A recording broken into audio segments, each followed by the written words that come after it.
Fan కింద. ఇప్పుడు చూడు, ఈ ఫ్యాన్లన్నీ ఆపుతా.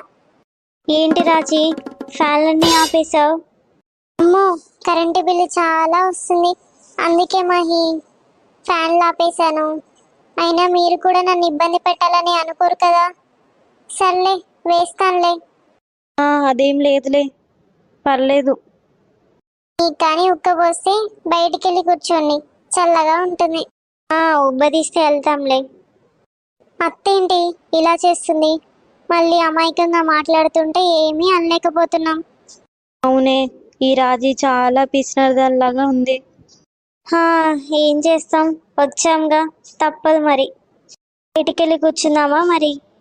అమ్మో, బయట చూడు ఎంత ఎండగా ఉందో. అవునత్త, ఇంట్లో ఫ్రిడ్జ్ ఉంది కదా. అవును, ఫ్రిడ్జ్ ఉంది కదా, నేను కూడా మర్చిపోయాను. వెళ్ళి చల్లటి నీళ్లు తీసుకొస్తాను. ఆ ఫ్రిడ్జ్ కూడా కట్టేశాను. ఏంటి, ఫ్రిడ్జ్ కూడా కట్టేశావా? ఏ అంటే ఆ ఫ్రిడ్జ్ లో ఏం లేవు కదా, ఏ రోజు ఆ రోజే తినేస్తాం కదా, ఇంకా